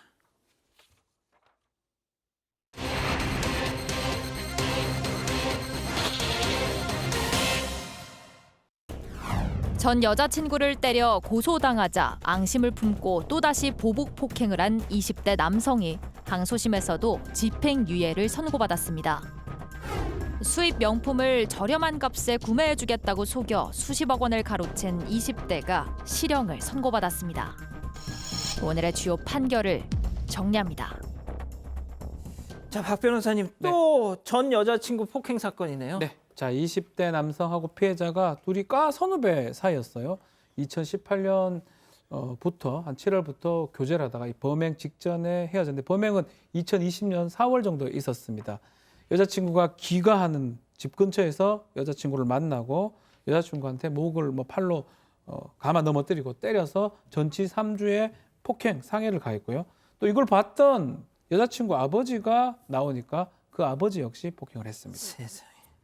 자, 그런데 가장 중요한 것이 이 사건에서 당시 방금 사파가 나갔을 저 당시가 이미 신변 보호를 받고 있었던 상황이라면서요. 맞습니다. 두 사람 이미 교제 중일 때 전 여자친구를 이 남성이 여러 번 때렸다고 합니다. 2019년 12월에도 신변보호 조치를 했었고 이게 세 번째 신변 조치였다고 합니다. 범행 당시에도 신변 보호 기간이었던 걸로 파악이 되고 있고요. 결국에 참다 못한 이 여성이 20대 남성, 이 남자친구를 지난해 4월에 폭행죄로 고소하게 되는데요. 합의금 1,500만 원과 다시는 연락하거나 찾아오지 않겠다라는 각서를 받고 고소를 취하해 줬다고 합니다. 자, 고소를 취하했습니다. 그럼 여기서 이번 재판 체크포인트 짚어보죠. 대학원 때문에 자신의 반복된 폭행으로 신변 보호까지 받고 있던 전 여자친구를 앞서 말씀드린 대로 또다시 찾아가서 폭행한 이유가 대학원 때문이다. 그러니까요. 예. 거액의 합의금을 지출한 것도 아까웠던 모양인데 가고 싶은 대학원이 있었던 것 같습니다. 근데 이제 아마도 이런 폭행 전과나 이런 합의 상황 이런 것들이 굉장히 좀 대학을 진학을 하는데 방해물이 되었는지 예. 이제 그게 되게 화가 나서 그래서 이제 보복 폭행을 저지른 거다라고 얘기를 하는데 그것도 이상하죠. 우리 옛부터 어르신들께서 이런 얘기 하잖아요. 먼저 인간이 된 후에 네가 해야 될 일을 해야 된다. 예. 근데 자기의 어떤 그 폭행이라는 게 이 사람 보면 아버지까지 때릴 정도면 그러니까요. 완전 습관성 예. 폭행을 하는 사람이에요. 보통 근데 이 그럴 때 사람이 어른이 나오면은 움찔하지 않습니까? 움찔하고 도망가고 무서워하고 이러죠. 자기 딸을 맡고 있는데 참을 아버지가 어디 있습니까? 근데 그 아버지까지 폭행을 했다라는 것은 이 사람 지금 전혀 나아질 기미가 안 보일 정도로 습관적인 폭행을 가지고 있는 사람인데 이런 사람이 너 때려가지고 나 합의 내가지고 내가 대학원 못 가게 생겼어라고 얘기를 하니까 정말 좀 적반하장의 상황이죠. 승 의원님, 저런 자가 대학원 가서 혹여라도 하겠다고 강단에라도 서면은 좀 어떻게 되는 겁니까, 이거 진짜? 무서운 거죠. 사실 그런 이야기 저희들이 많이 하잖아요. 사이코패스, 소시오패스라고 이야기하는데 저도 다른 분도 이런 이야기를 하시는 분이 있겠지만 그런 소시오패스와 사이코패스가 많지는 정신질병적 의미에서 많지는 않겠지만 그걸 뒤에 라이트라고 붙여가지고 그와 유사한 정도의 정신질환이 있는 사람은 굉장히 많을 거예요. 아마 저런 사람이 만약에 강단에 가서 만약에 교수가 되면 학생들에게 굉장히 적극적으로 가학적인 모습이 보이지 않았을까라는 생각이 들고 지금 제가 이렇게 이 사건 보면서 조금 한쪽 편으로 조금 아쉬웠던 게 저런 사람들이 보통 합의금 줄 때 분명히 그렇게 말합니다. 절대로 너 만나지 않겠다라고 예. 각서를 그러겠죠. 써줘요. 내가 했는 행동 진짜 이 세상이 끝날 때까지 반성할 거야라는 그 반성문까지 적는데 그게 과연 진심 어린 이야기일까라는 건 다시 한번 고민해 보셔야 되고 저런 경우에 있어서 저는 그 각서를 받고 피해자가 합의를 해서 어떤 정도의 고소 취하가 된다 할지라도 저런 형태의 모습은 제가 봤을 때 옛날에는 이게 편집장애라고 패러노이즈라 그랬는데 이게 지금 망상장애로 약간 병명이 좀 바뀌었는 것 같은데 치료 처우가 들어가지 않으면 절대로 그 다음 단계에서 자기 행동을 고치지 않습니다. 그렇기 때문에 저런 어떤 범죄가 발생했을 때 좀 형사 관계 속에서 저런 사람에게 좀 치료를 할 수 있는 여러 가지 제도를 좀 만들어야 되지 않을까라는 생각도 분명히 하게 되는 대목입니다. 예. 자, 결국 다시는 찾아오지 않겠다라고 각서까지 썼는데 보복 폭행이 이루어져서 지금 재판으로 넘어갔습니다. 자, 그런데 이 재판 과정에서 황당한 주장을 했죠? 쉽게 말해서 일부러 찾아간 것도 아니고 보복 폭행도 아니었다는 얘기인데요. 항소심에서 했던 얘기를 좀 자세히 보면은요. 전 여자친구와의 추억을 회상하면서 그 주변을 배회했을 뿐인데 우연하게 만났고 우연하게 자기를 본 그 여성이 소리를 지르자 갑자기 화가 나서 때렸다. 보복해서 때린 건 아니다. 이렇게 주장을 했습니다. 자, 저렇게 얘기하면 재판부 판사님은 그랬어? 뭐 이렇게 하나요? 법정에서는 그 고개는 끄덕거려줘요. 그렇습니까? 근데 변호사가 벌써 알죠. 아이고, 압니다. 아는데 일단 사실 왜 이런 얘기를 하냐 하면 단순 상해랑 보복 목적 상해랑 형이 다릅니다. 단순 상해는 형법이 적용되지만 보복 목적의 상해가 된다 그러면 폭행 상해 된다면 특정 범죄 가중처벌법에서 가중이 되거든요. 그래서 이런 얘기를 하는 거예요. 변호사도 그래서 아마 얘기를 해줬을 것 같습니다. 예. 어쨌든 간에 그런 얘기를 하도 법정에서는 받아들이지 않습니다. 뭐 보복 목적 외에는 다른 목적이 아예 보이지 않고 그렇게 만날 리도 없는 거고 우연히 만나는 경우가 어디에 있겠냐고 하면서 유죄를 인정했고요. 징역 1년 6개월에 집행유예 3년을 선고를 했습니다. 자, 하지만 여기서 제일 중요한 거. 자, 저는 이 보복 폭행이라는 행위 자체가 말이죠. 이 나라의 법 질서를 정말 문란하게 만드는 정말 저는 이 중대 범죄라고 생각하는데 앞서 그 판결문 다시 한번 좀 보여주세요. 예, 집행유예가 나왔습니다. 보복 폭행이에요. 그냥 폭행도 아니고. 그러니까요. 그런데 그 판결문에 보면 이 대목도 저는 되게 불편한데 상해를 했는 사실은 인정하지만 그 사실에 대해서 반성하고 있다는 점, 또 피해자가 합의에 이르러서 처벌을 원하지 않는 의사표시를 했다는 점, 제가 이 재판할 때마다 판사님들께 간곡히 부탁드리는 건데 연인들 사이에 일어나는 그 상해는 양가 두 가지의 감정을 가지고 있어요. 그리고 그 사람이 이 피해 여성에게 어느 정도 가스라이팅이나 아니면 머니퓰레이션이라는 어느 조정을 하고 있는 심리적 조정을 하고 있는 상황이기 때문에 여기서 정말로 처벌하지 않겠다는 의사표시가 내가 무서워서 처벌하지 않겠다라고 이야기할 수도 있는 부분이거든요. 그렇기 때문에 이게 피해자의 합의가 진정하게 있었다라고 생각하시고 이렇게 감경하시는 것 조금 막았으면 좋겠다는 말씀 드림과 동시에 거듭 말씀드리잖아요. 집행유예 마치고 지금 이 피해자와 이 가해자 이제 다시 만날 수 있는 상황이잖아요. 세상 바깥에 나왔으니까. 그러면 여기에 대해서 정말 경찰이 가지고 있는 훈령이 하나 있습니다. 피해자 보호 및 지원에 관한 규칙. 경찰이 스스로 만들었어요. 그러니까 그 규칙에 따라서 피해자 목숨 걸고 좀 보호했으면 좋겠다라는 말씀까지 드리도록 하겠습니다. 아휴, 정말 진짜 저는 참 답답합니다. 지금 구찬성님이 딱 그러시네요. 사건 반장에서 다루는 사건의 거의 7할, 8할이 집행유예라고. 자, 첫 번째 재판 이렇게 마무리하고요. 두 번째 법 체크포인트 짚어보죠. 1인 3역입니다. 어떤 사건이죠? 네, 그 수입 명품을 좀 싼 가격에 사주겠다라고 해서 6명을 속여서 18억 7천여만 원, 거의 20억 원어치를 가로챈 혐의인데요. 명품을 싸게 구입을 하거나 아니면 20% 자기가 이제 명품 매장에 투자를 하면 20%의 매장 수익금을 주겠다고 한 겁니다. 그런데 이 피해자들이 잘 믿지 않으니까 가상의 회사와 인물을 만들어 놓고 SNS에서 1인 3역까지 했습니다. 자, 승 의원님, 범행 수법이 뭐 상당히 치밀한 것 같습니다. 역시. 예, 이게 정말 20대 중반의 사람이 이만큼까지 치밀하게 범행을 할 수 있을까? 1인 3역이라지 그렇죠. 않습니까? 24살 정도 되는 사람인데 어떻게 보면 명품을 좋아하는 사람들의 마음을 교묘하게 잘 이용했다라는 점이 첫 번째 문제고 이 피해자들에게 피해를 그러니까 그 재물을 편취하기 위해서 가족까지 끌어들였다, 친구까지 끌어들여서 이러한 어떤 사기를 범했다라고 하는 거니까 굉장히 좀 어떻게 보면 죄질이 굉장히 나쁘다. 정말 적극적인 사기의 모습을 펼치고 있다라는 말씀드리겠습니다. 자, 피해 금액 19억. 무슨 기부를 하거나 그러진 않았을 거 아니에요? 아닙니다. 실제로 그리고 명품을 사서 주지도 않았습니다. 주로 이제 생활비나 아니면 도박 자금으로 썼다고 합니다. 자, 그 소장님. 네. 명품을 싸게 살 수 있으면 그건 솔직히 명품은 아니잖아요. 근데 이제 명품 뭐 아울렛에서 사면 모를까. 그렇죠. 근데 그렇게 하는 게 아니잖아요, 이 내용은. 네, 근데 이제 요즘 젊은 층들이 뭐 이런 거요. 예를 들어서 뭐 로 어쩌고 시계를 매장에서 사오잖아요. 그래도 그거를 더 붙여갖고 인터넷에서는 더 많이 비싸게 산단 말이에요. 그런데 진짜요? 네, 그 와중에 내가 그걸 뭐 유럽에서 사왔다 내지는 내가 뭐 잠깐 해봤는데 나한테 너무 안 어울려갖고 확 다운시켜서 판다 뭐 이런 식으로 해도 팔린다는 거예요. 그러니까 명품을 너무 좋아하는 거예요. 요즘 젊은 층들도. 근데 그 명품이라는 것을 왜 이렇게 사람들이 좋아하는가라고 얘기를 하면 명품의 심리적인 효과는 구분짓기라고 하거든요. 그러니까 예. 나는 나는 당신들과 틀린 뭔가 좀 더 특별한 사람이야. 그런데 그 특별한 사람들이 사실은 명품이 돈이 얼마나 비싸지든 간에 나는 거기에 들어가고 싶으니까 얼마든지 소비를 하겠다는 사람들이 꽤 많은 거죠. 네, 그런 심리를 이용한 범죄들이 요즘 상당히 많아지고 있습니다. 예.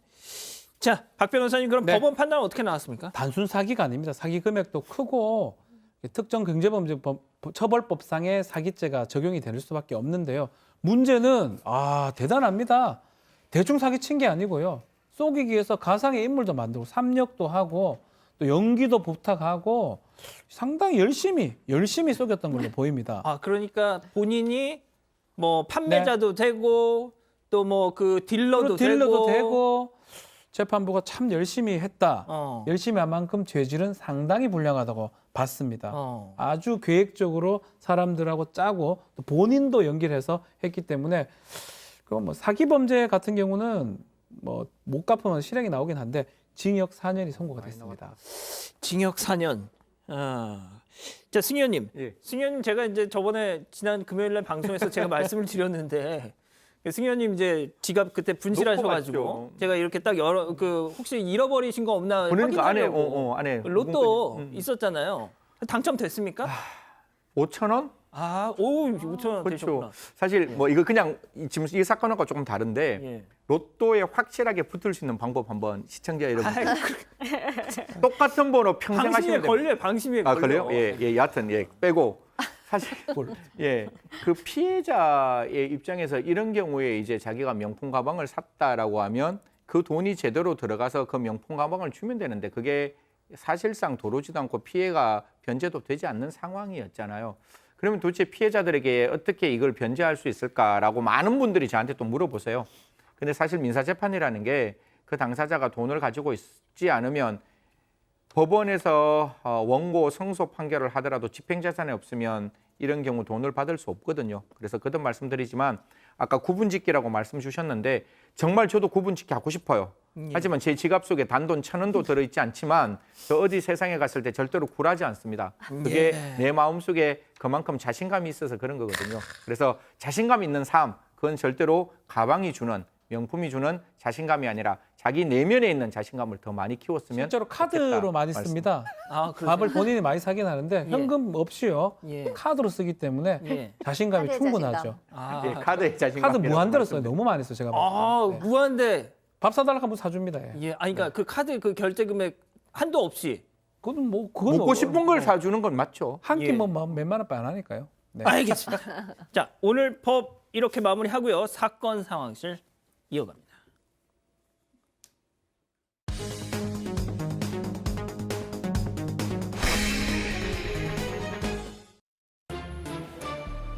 지금 이 시간 사건 상황실에 올라온 화제의 뉴스입니다.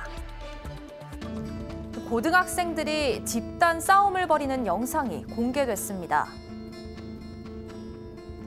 서로 뒤엉켜 싸움을 벌이고 있는 사람들, 도망가면 따라가서 때리고 발로 차기도 합니다.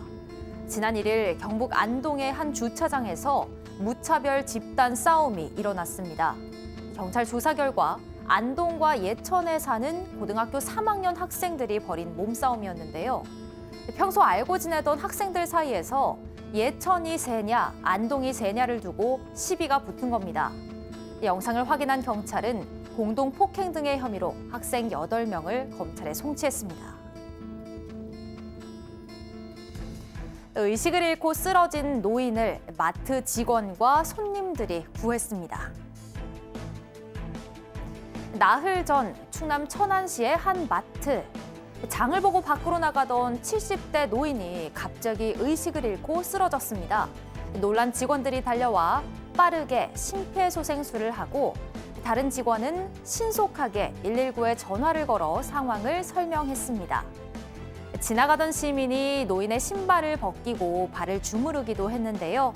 이렇게 응급처치가 이뤄진 지 3분쯤 지나 노인은 의식을 회복할 수 있었습니다. 의식을 되찾은 노인은 잠시 뒤 도착한 구급대원과 함께 병원으로 무사히 옮겨졌습니다. 자, 이 직원의 응급처치로 어르신이 무사할 수 있었던 거네요. 완전 든든합니다. 와, 그 직원 저기 정말. 멀리서부터 쫙 달려와서 진짜 빨리 몇 초 안으로 했대죠. 야. 막 너무 열심히 막 심폐소생술 하잖아요. 근데 사실 정말 전문가처럼 보이는데 와. 한 번도 제대로 배운 적은 없대요. 근데 진짜요? 네. 그동안 방송이나 이런 데서 유심히 보아왔대요. 와, 근데 세상에. 급한 일이 눈앞에 펼쳐지니까 자기도 모르게 저렇게 열심히 사람을 살려야 세상에. 된다는 쉽지 않은데. 네, 거의 자동적인 반사적인 신경으로 저렇게 살려냈습니다. 와, 정말 대단하시네요. 자, 알겠습니다. 자, 경북 예천 그리고 안동 패싸움 영상 잠깐 좀 보여주실래요? 자, 일단 뭐 누가 어느 지역이 더 세냐 이거를 지금 하려고 했다는 거 아니에요? 맞습니다. 안동이 세냐, 예천이 세냐 지금 이걸 두고서 고등학교 3학년 짱들이 한판 붙은 건데요. 짱들이에요. 네, 처음에 이제 생일 파티에서 모여가지고 얘기를 하다가 누가 이기나 한번 붙어보기로 했던 것 같습니다. 아이고. 처음엔 중학교 운동장에서 싸우려고 했다가 주민 신고로 무산이 돼서 안동댐 주차장에서 저렇게 난투극을 벌였다고 합니다. 자, 공교롭게도 오늘 또 승 의원님하고 우리 박 변호사님이 또 대구 경북 출신이시라서 저는 저 동네 근처입니다. 아, 경북 그렇습니까? 의성 출신입니다. 예, 뭐 저희가 제일 센 이런 얘기 합니다. 오늘 좀 같은 아슬아슬한데요. 접경 이거. 지역이긴 한데 예. 그 같은 뭐 예천군, 안동시, 예천시가 됐나요? 저는 의성군이고요. 예. 경북 북부 지역입니다. 아, 좀 그런 게 그래서는 안 되겠죠. 안 되죠. 그래서는 안 됩니다. 안 되죠. 죄송합니다. 예. 자, 승 의원님도 잠깐 뭐 하실 말씀 있으실 것 같은데. 뭐 사실 고등학교 아이들이 저렇게 하는 건 얼척없는 일이고 천지분간 못하는 일인데 저 내용의 마지막에 그 내용이 저는 굉장히 웃겼는데 저게 미국 뭐 이렇게 격투기 경기 4대4로 격투기 경기를 하는 게 있는가 봐요. 그래서 쫙 4명이 쫙 모여가지고 싸우고 난 다음에 2분만 딱 싸웠대요. 2분을 정해가지고 아이고, 세상에. 싸우고 난 다음에 화해하고 악수하고 돌아갔다고 하는데 그럼에도 불구하고 화해까지 했답니까? 네, 예. 분명히 경찰에서는 공동폭행죄로 처벌받을 수 있으니 제발 뜨거운 피 조금 사겨놓고 공부하는 데 좀 사용하십시오. 자, 뜨거운 피. 다음 소식 이어서 전해주시죠. 용인에 있는 곰 사육 농장에서 곰 5마리가 또 탈출했습니다. 어제 오전 반달가슴곰이 탈출했다는 신고가 접수됐습니다. 빠져나간 곰은 총 5마리. 지금까지 그중 2마리가 잡혔고 1마리는 사살됐는데요. 나머지 2마리가 아직 잡히지 않아서 수색이 이어지고 있습니다. 그런데 곰이 탈출한 이 농장, 지난 7월에도 곰 탈출 소동이 벌어진 곳입니다. 당시 곰 2마리가 탈출했다는 농장주의 신고로 20일간 대규모 수색을 벌였는데 도축 사실을 숨기려 한 허위 신고로 드러나면서 농장주는 한 달 전 구속됐습니다. 이후 농장이 사실상 방치됐던 것으로 전해졌습니다. 경기 남부 지역 폭력 조직원들이 무더기로 경찰에 붙잡혔습니다. 건물에 들어서는 한 남성을 향해 검은색 정장 차림의 무리들이 줄지어 인사합니다. 안양에서 활동하다 검거된 폭력 조직인데요. 이들은 지난해 자신들이 운영하는 유흥주점 업주들에게 2차례 상해를 입히고 채무 관계에 있던 피해자를 감금해 2,500만 원가량을 빼앗은 혐의를 받고 있습니다. 성매매 업소나 도박장을 운영하면서 9억 원 상당의 이득을 취한 성남시 폭력 조직도 덜미가 잡혔습니다. 경찰은 수원, 안양, 성남 등에서 활동한 폭력 조직원 78명과 공범 14명을 특수상해 및 공동감금 등의 혐의로 검거하고 이 중 16명을 구속했습니다. 경찰은 이 폭력 조직원들을 잡기 위해서 1년 반가량 수사를 벌여온 것으로 알려졌는데요. 조폭에게 피해를 당하고도 보복이 두려워 신고를 하지 못하는 경우가 있는데 경찰이 적극 보호하고 있으니 안심하고 신고해달라고 당부했습니다. 지금까지 사건 상황실이었습니다. 그렇습니다. 저런 그 조폭들 만나면 경찰에 신고하십시오. 그러면 또 우리 김은배 팀장님처럼 광명 사거리파. 이 광명 사거리파 아니에요? 경기 남부 지역이라는데? 사실 이게 안양하고 성남하고 그다음에 수원 쪽에 있는 7개 조직폭력배에 대한 어떤 일망타진인 것 같은데요. 예. 방금 경찰이 이야기했다시피 한 1년 6개월 정도 추적을 해서 사실 조직폭력배라고 하면 밑에 있는 그 행동대원들은 잡힐 수 있는데 위에 있는 흔히 말해서 두목급들은 소문 잘못 나면 그냥 바로 잠적하는 경우가 있는데 1년 6개월 잘 이제 그 수사를 해서 일망타진했다라고 지금 보이고 사실 저런 모습들 지금 있는 조폭들 과연 저런 모습을 아직도 하고 있다는 게 어떻게 그러니까요. 보면 좀 한편으로는 좀 이게 저런 걸 해도 되나 싶은 생각이 드네요. 예. 예. 제가 조금 강력한 말을 하고 싶었는데 예. 참았습니다. 박 변호사님. 네. 그 나이 먹으면 다 후회하잖아요, 저 사람들. 어? 네, 후회합니다. 예. 그리고 저 뭐 저래가지고 저 오래 하지도 못하고요. 그럼요. 교도소 가거나 이렇게 전과자가 되기도 하고요. 근데 이제 중요했던 게 피해자들이 잘 얘기를 못 합니다. 일단 무서우니까. 예, 시장이나 뭐 상인들이 피해자가 되는 경우가 많거든요. 예. 영업하시는 분들. 근데 이제 경찰이 잘 설득을 한 것 같아요. 피해자들이 피해를 얘기를 해야지 그 범죄 사실을 알 수 맞습니다. 있고 검거가 가능하고. 근데 2차 피해 막기 위해서 상당히 노력을 했고 그러다 보니까 경기 남부 조폭들을 많이 잡은 것으로 보입니다. 자, 곰 사육 농장에서 반달곰 5마리가 탈출했습니다. 이거 곰 주인이 잡혀갔다는데 그러면 이거 어떻게 되는 거예요? 지난 7월에 일단 곰 2마리가 도망갔다라고 했었는데요. 그중에 이제 한 마리는 실제로 도망갔는데 한 마리는 불법 도축을 했는데 이런 거짓말을 덮기 위해서 그렇게 신고를 했었던 겁니다. 농장주가 당시에 그래서 동물보호법 위반으로 구속이 됐고 구속이 된 이후에 이 농장에 16마리 곰이 있었는데 이 시민단체랑 주민들이 먹이를 주면서 보호를 해왔다고 합니다. 이번에 5마리가 탈출을 했고 3마리는 잡혔지만 2마리는 지금 잡히지 않아서 계속 수색 중입니다. 알겠습니다. 사건 상황실 이렇게 정리하고요. 사건 현장 넘어갑니다.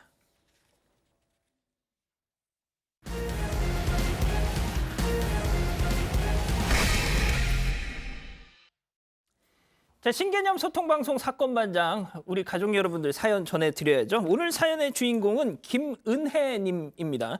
저희에게 메일을 하나 보내주셨는데 자, 그 전에 먼저 박 변호사님. 네. 저기 뒤쪽에 있는 우리 김하은 아나운서의 아호가 뭡니까? 나발 김하은 선생입니다. 그렇습니다. 이게 갑자기 무슨 소리냐? 이 사반 가족회의를 보신 분들은 네. 아십니다. 영상 보시죠. 예. 아니 이거 원칙이고 나발이고 그게 나발이라고요? 나발이라고 그래요? 나발이라는 앉으시죠. 의도는 좋았으나 말이 좀 험했습니다. 아, 지금 원칙이고 너무 나발이. 산뜻했습니다. 저는 아나운서가 나발이라는 말 쓰는 경우를 처음 봤고요. 예. 너무 좋았어요. 아, 좋았습니까? 저는 무서워서 자리를 떴습니다. 저렇게 보신 것처럼. 자, 그런데 말이죠. 아, 지난 7월 저 방송 이후에 진짜 김하은 아나운서 연관 검색어로 나발이 이렇게 같이 뜰 정도였는데 아무튼. 자, 김은혜님이 서울 신논현역 근처를 가시다가 건물 간판에서 숙성이고 나발이고 저 고깃집 간판을 보시고 어머 이거 김하은 아나운서다 해가지고 세상에 저걸 찍어가지고 우리한테 보내신 거예요. 재밌다. 야, 진짜 우리 사건 반장 가족 여러분들이 이런 분들이십니다, 진짜. 박 변호사님 무시하지 마세요, 진짜. 예. 방송이고 나발이고. 죄송합니다. 죄송합니다. 죄송합니다. 예, 알겠습니다.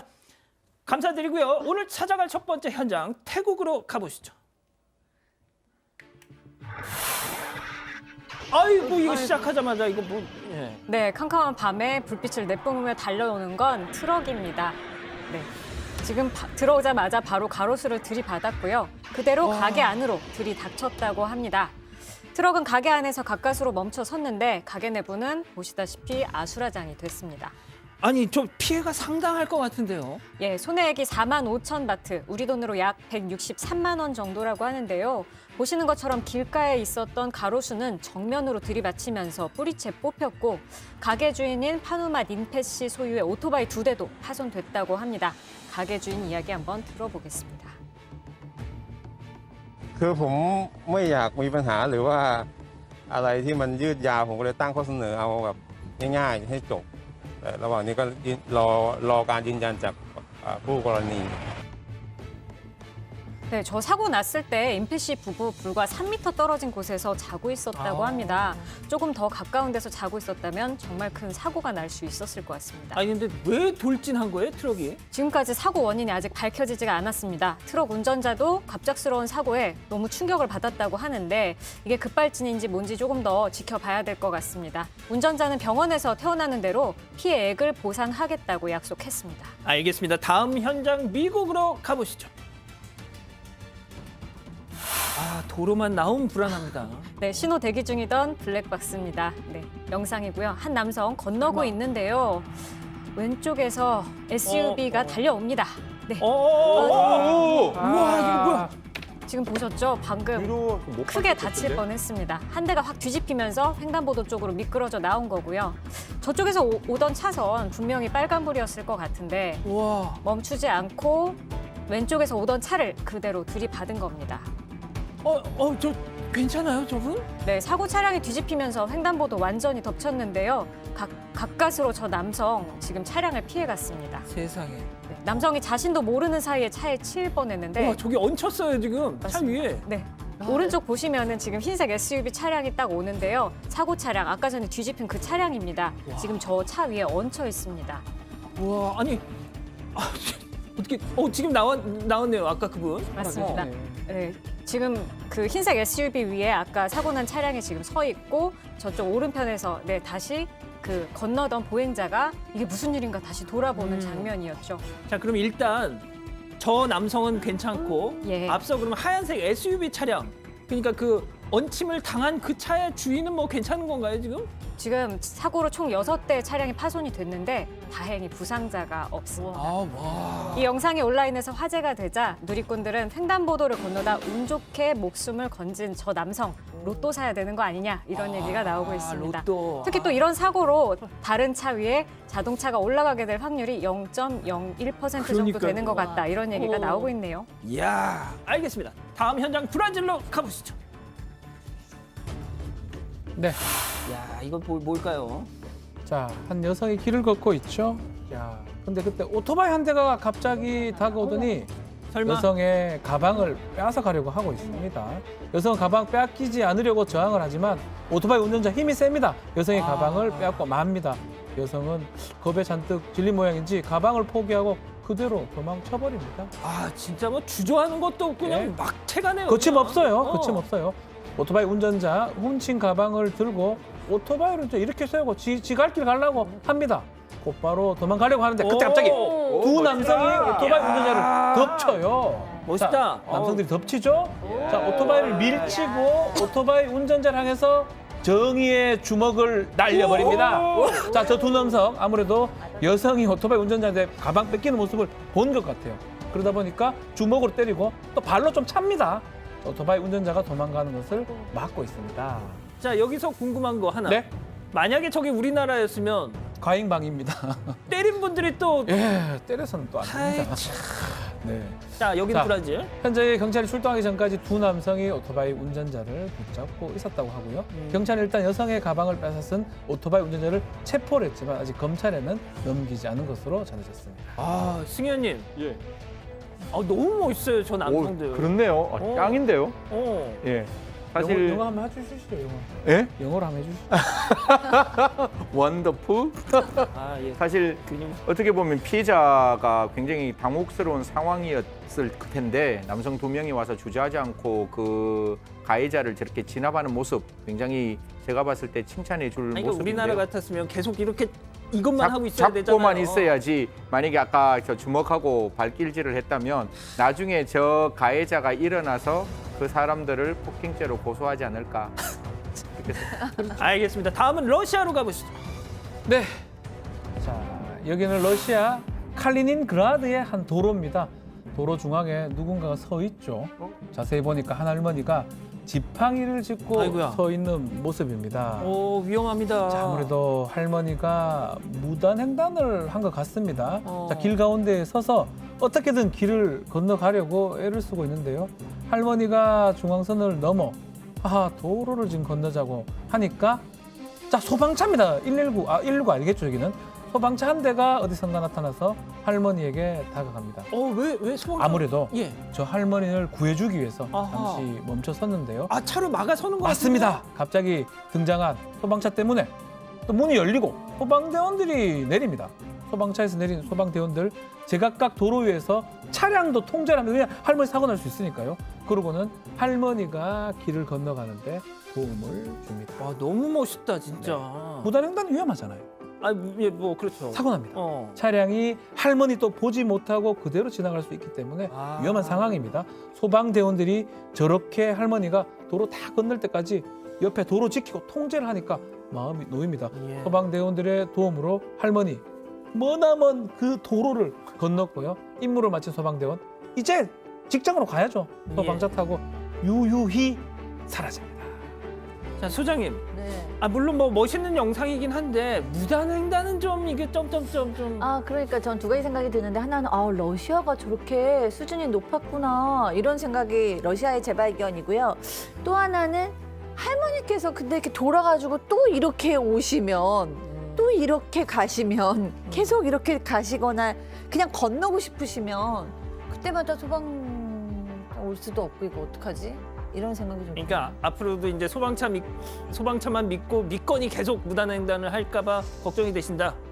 그러니까 왜냐하면 할머니가 건강하신데 실수하신 걸 수도 있지만 약간 예를 들면 치매가 있으시다던가 약간 인지장애가 그런 있으시다거나 그러면 저걸 반복하실 수도 있잖아요. 그러니까 보호자들이 좀 신경을 써야 되는 상황 같습니다. 자, 다음은 동물의 주인공인 브라질로 가보시죠. 워터파크. 네, 워터파크 안에 검은색 황소가 아니, 보입니다. 제가 왜 저기 올라가 있죠? 상파울루 인근 워터파크에 나타난 황소인데요. 황소가 미끄럼틀 위에 올라가더니 미끄럼틀을 따라서 조금씩 움직이면서 아래로 내려가고 있습니다. 처음엔 당황한 기색이었던 것 같은데 곧장 즐기는 듯한 모습이 보입니다. 뭔가 사연이 있을 것 같습니다. 맞습니다. 저 황소 알고 보니 도살 위기에 처해 있다가 아이고. 도망친 겁니다. 리우데자네이루에서 서쪽으로 800km 떨어진 소 목장에서 도망치다 여기까지 들어오게 됐다고 합니다. 아, 근데 저 미끄럼틀이 너무 좀 저 몸집에 비해서 작아 보이는데. 맞습니다. 황소가 타고 온 미끄럼틀은 약 204kg의 무게를 견딜 수 있게 설계가 됐습니다. 황소 몸무게는 약 317kg으로 추정이 되는데요.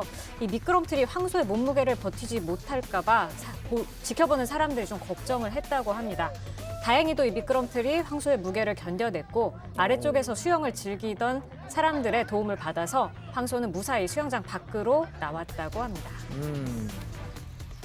자, 그리고요. 네, 황소의 안타까운 사연을 들은 사람들이 황소를 입양하기로 했다고 합니다. 어허. 네, 황소에게 포르투갈어로 미끄럼틀이라는 이름의 토보가라는 이름을 지어줬다고 합니다. 그렇군요.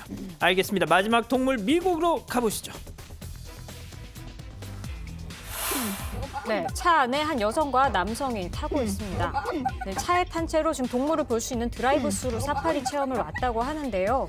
갑자기 오른쪽입니다. 뭔가가 나타나더니 오. 여성과 남성의 손에 든 사료통 가져갑니다. 지금 아주 그냥 침이 들어왔네요, 얼굴이 그냥. 아예 확 들어왔습니다. 굉장히 놀란 표정인데요. 지금 손에서 사료통 가져간 게 낙타입니다. 양쪽에서 한 마리씩인데요. 두 사람이 창문을 통해서 낙타에게 먹이를 주자 낙타가 좀 더 달라면서 먹이가 담긴 사료통 통째로 가져간 겁니다. 아, 그러니까 간에 기별도 안 가니까 다 내놔 지금 이거군요. 한꺼번에 달라는 것 같습니다. 어. 여기서 끝난 게 아니고요. 낙타 한 마리가 조수석 창문 너머로 고개를 들이밀고 더 달라는 듯이 조르고 있습니다. 자, 그런데 말이죠. 차가 속도를 냈는데 계속 쫓아와요, 지금. 지금 상당히 빠르게 뛰고 있는데요. 아, 이거 뭐 약간 네네. 주라기 공원 느낌인데. 이거. 지금 배만 보여서 이게 공룡인지 지금 기린인지 잘 모르겠는데 낙타인지 잘 모르겠는데 예, 조수석 창문으로 머리 들이미는 것도 모자라서 빠르게 달리고 있는 차를 쫓아오고 있습니다. 아니, 근데 계속 와요, 지금. 아무래도 포기하시는 먹이가 거구나. 많이 부족한 모양입니다. 어. 조수석에 지금 탄 남성 표정을 보면은 정말 무서운지 앞좌석에 있다가 지금 뒷좌석으로 옮겨 타기까지 했습니다. 아, 그렇군요. 알겠습니다. 자, 잠시 30초간 전하는 말씀 듣고 다시 오겠습니다. 채널 고정, 리모컨, 마우스, 핸드폰, 태블릿 다 돈터치. 시네어 롱입니다. 이렇게 따뜻한데 왜 가벼워? 머리 봐도 다 어울리네. 총평 겨울 끝장템이네. 타운의 혁신으로 진하게 핫하게 K2 시네어. 요즘 아이들 겨울엔 따뜻하면 됐지. 저 봐라, 난리 나네, 난리 났어. 근데 엄청 폼 나긴 하대. 요즘 아이들, 요즘 아이돌, 스투키 다운 아이돌.